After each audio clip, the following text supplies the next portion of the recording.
How's it going, everybody? Welcome to another video. Gonna be chatting about some stock stuff. Kind of wanted to show you guys how my portfolio has been doing, what I've been kind of buying and stuff. I'm recording this on November 3rd, so it's Friday. The market is actually still open right now. I did actually some buying today. Been adding a lot of SCHD. I'll talk about that. Ruger actually fell a lot. I bought some of that, and I started. Where is it? And I forgot to add it. I bought some Hasbro today. It just really got cheap. So I mean, I think it's a little risky, but I felt like it. Oh yeah, and I decided to add Snap on. They just raised their dividend like 14.8%. So it's at 186 per share per quarter. Crazy. Let's go back to this sheet. So we'll do this. So first, these are the stocks. I have some bond and bond reminders and stuff, and I have my high yield savings. That's kind of how I've been structuring my whole portfolio in a sense. Over here, I mean, obviously I blanked out all the numbers and stuff, but I have just some numbers to look at for myself to see how much estimated yearly and monthly, the daily. I mean, it's just fun numbers to look at, but the overall yield on the stock portfolio of all of these is about 3.74. The portfolio, including my Apple bonds that I have down here, that is up like 16% right about now. So I mean, you can use that as a metric, but I kind of just like to see kind of how far I've moved up. But in a sense, it doesn't really matter because I'm adding like money every several months to the portfolio. So again, it's just some metric. The portfolio breakdown, we got like 60% stocks.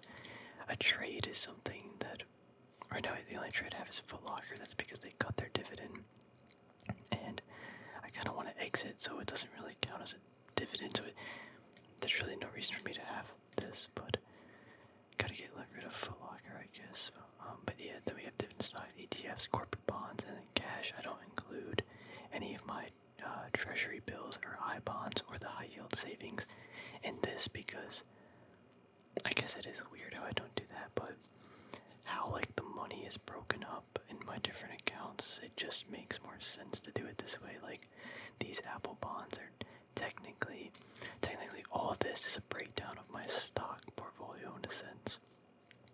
So yeah, I guess it makes sense on paper, but it might not really make sense to other people. Anyway though, right now, high yield savings, Discover yielding about 4.26%, pretty cool. That's literally what cash is yielding right now, which is crazy high. I mean, granted, actually I don't have the percentages down here, the yields. So I have one, I don't have the paper, but it's like, I think 5.3, let's say. I have to update this, actually I'm not gonna bother. The I bond, I think are only yielding about like 3% maybe, but the T-bills, I do the T-bills, I do the 3 months ones, and it's yielding 5.4 right now. Although, yeah, so mine are about 5.4. Oh wow, that was slammed down. Like a half percent. Anyway, about like 5.4 is where I'm getting that yield right now. Crazy. Moving on to the stocks. We got Intel. Still haven't sold a single share. It's getting pretty hefty to the portfolio size because it increased so much in size. Like I just kept buying shares when it got cheaper, but it's definitely way too big. Like that is way too big. Actually, that seems like really big. Hold on a second. Why did that say 21? Okay, these are actually what the value should be. I'm sorry, why did it do that? These are what the value should be. That makes a lot more sense. Yeah, this should be not that. This should be 7.2. Okay, sorry for the confusion.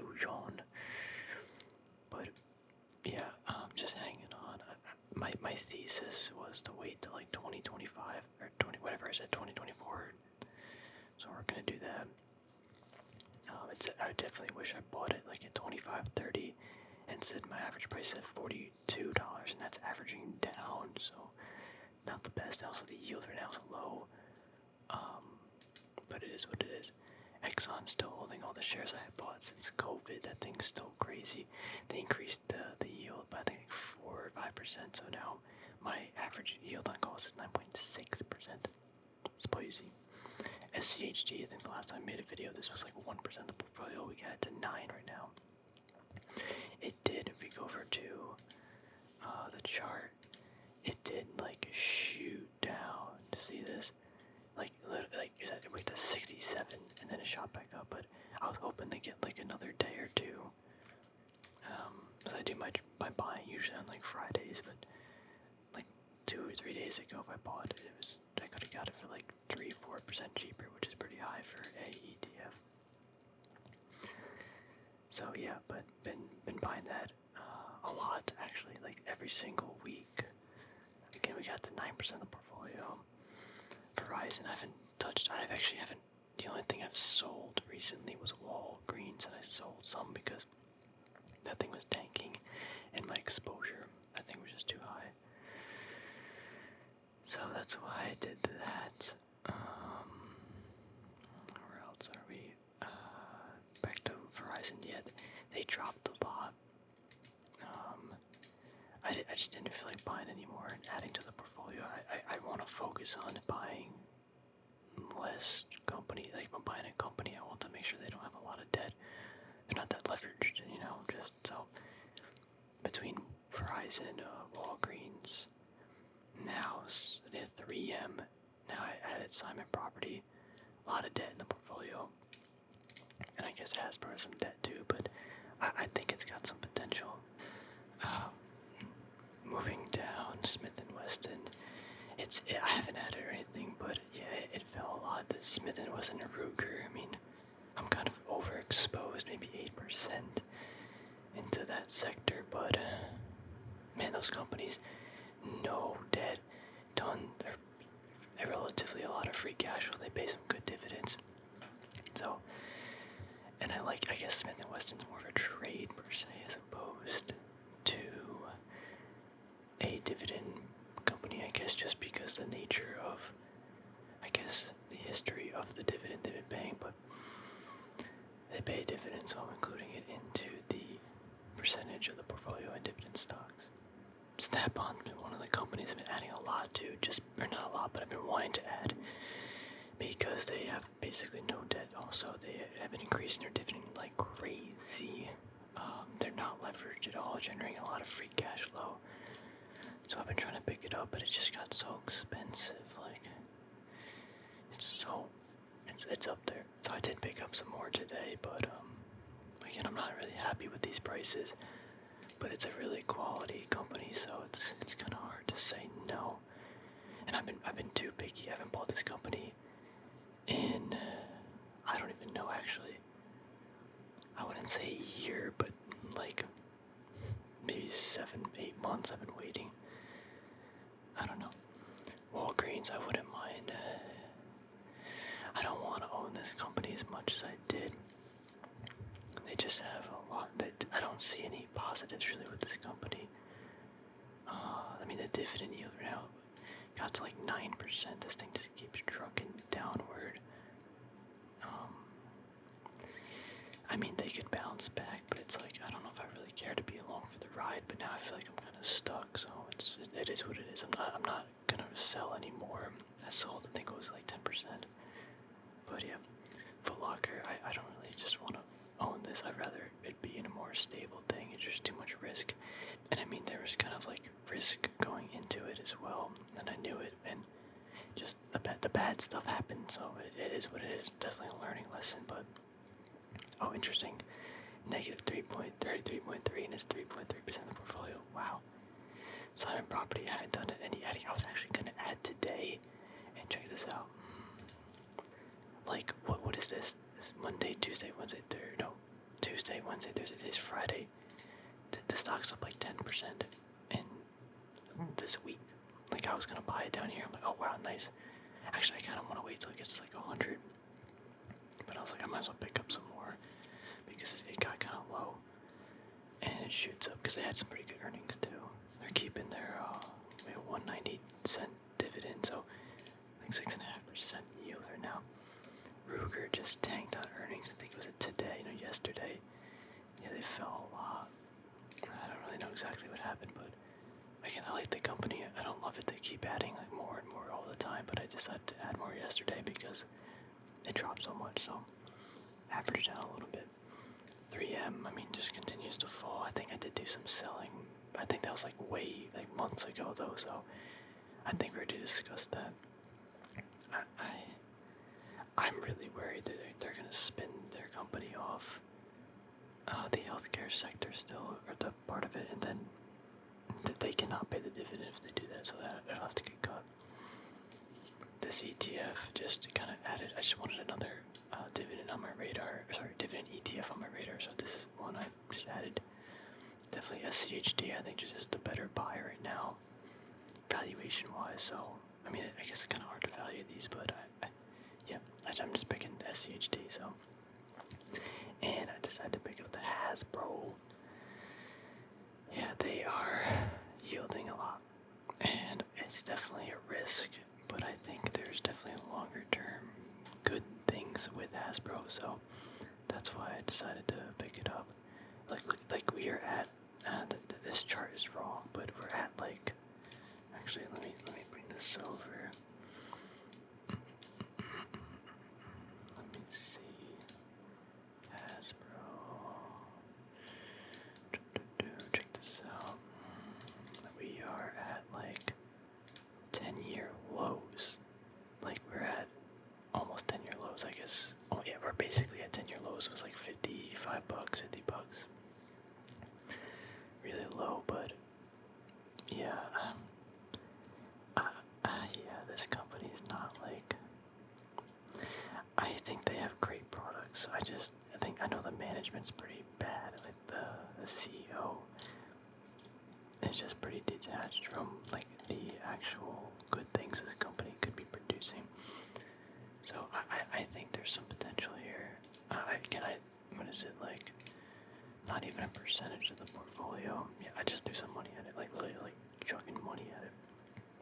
So that's kind of why I decided to do that. And if anything, if it drops to, actually I have my buy list here. Again, this is my buy list. Oh wait, no, I don't have it. Let me grab it. This is my bad buy list. I've just been scrounging up random stocks and things.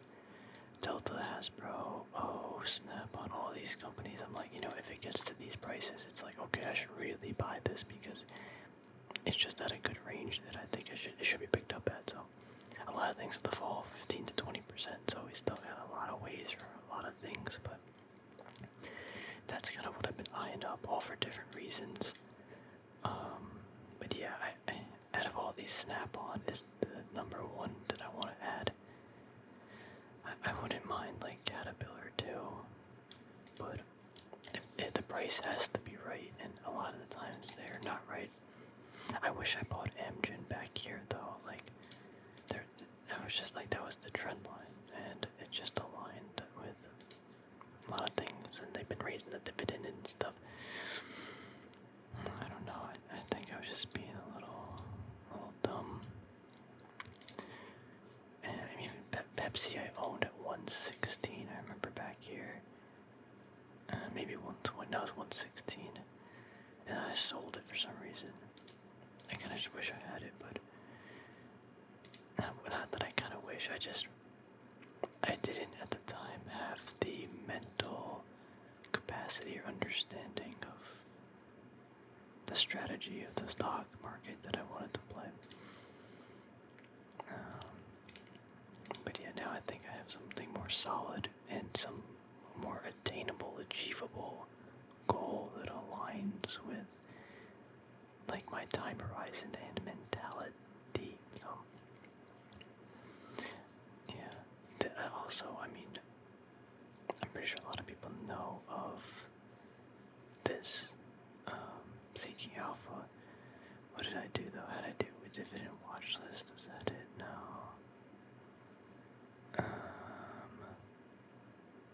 How did I do this? Am I stupid or something? There was a way for me to search all the dividends. I made a, let's see, dividend. How did I do this? Ranked industry. What the heck is this? I had a nice cool filter of all these nice, like for specifically finding dividend companies. Maybe I'll just do that in its own separate video. I think that would probably be more ideal. I had a good way of filtering stocks. I'm actually really confused how I found that now. I mean, I'm pretty sure if I just type it in, it'll pop up, but yeah. And that's how yeah, it had to be somewhere over here. Actually, how do I, yeah, okay, so this is it, but how do I find I saved it. Let me spend another 2 minutes on this. Or not 2 minutes, but like a couple seconds. Email it, advanced filters. So it was in the advanced filters. I mean, I guess I could just do it anyway. So I want to do all of these filters. Actually, let's get rid of like all these. Let's just do this one for right now. Then we can like filter it by, or go to dividends. Then filter it by like safety, you know. And get to see all A pluses, and you know, they got their own criteria and stuff of how these are selected. Like I know AVGO, that's one that SCHD owns, but they, yeah, anyway, they got some cool metrics and stuff to find the stocks, but that's how I kind of used to find a lot of these. All of these, or most of these stocks have some really good grades, and I guess some other data to kind of back up the safety and yield of the dividend. And I just put a pretty big margin of safety on there too to make sure I'm getting it at a pretty good price. So yeah, market's got 1 more minute left. Yeah. Just looking at some other stocks. Actually, what moved today? It's a bunch of random stuff. DraftKings, Paramount, Roku, Space. I can't believe this. This is a crazy story of how a stock can go from $10 to like 50, and then now it's at $1. Crazy. Very scary. RTX also, that's a potential. I was hoping RTX Raytheon would get down to like $60. Oh, Realty.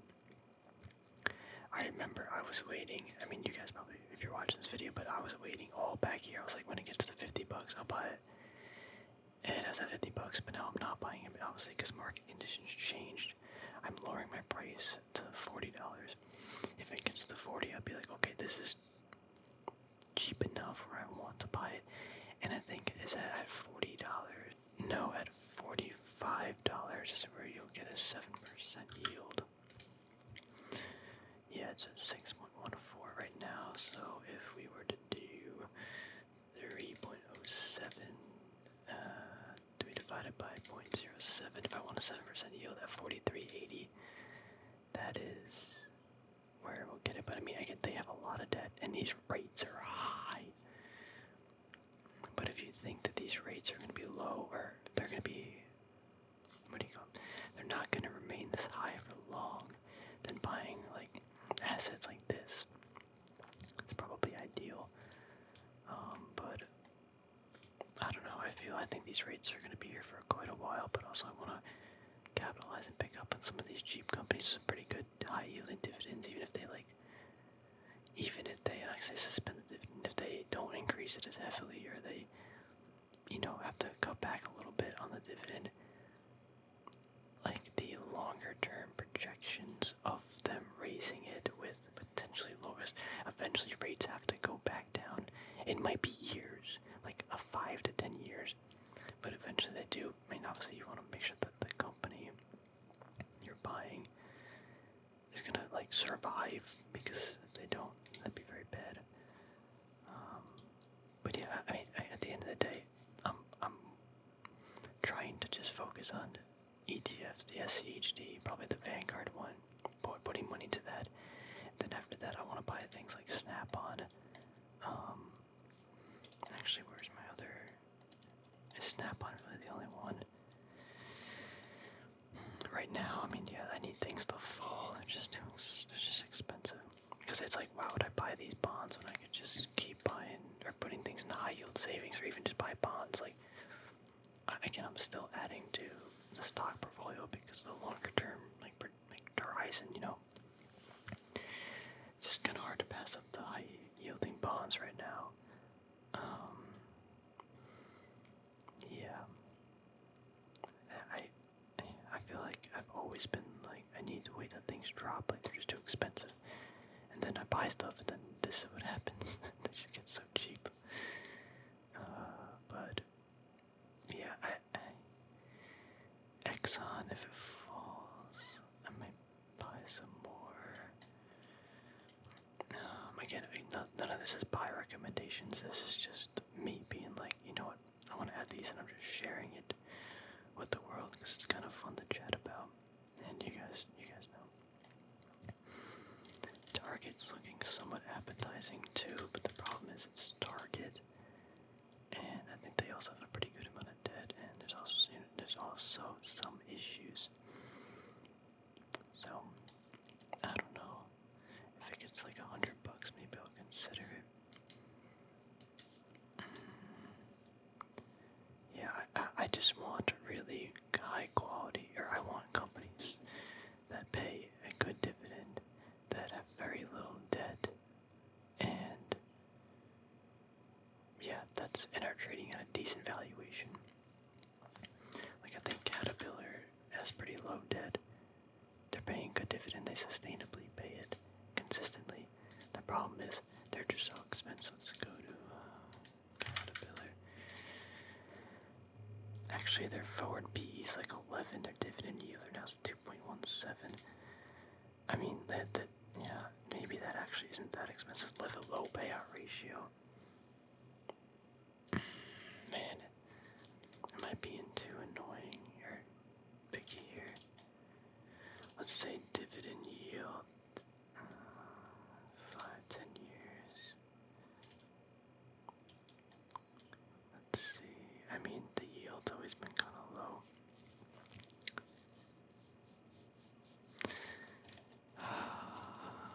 They can increase that a lot if the payout ratio is 25%. But again, I don't know. I gotta look more into the actual numbers.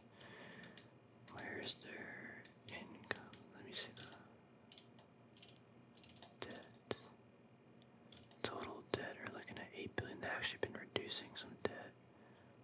8 billion debt. How much free cash flow are we looking at?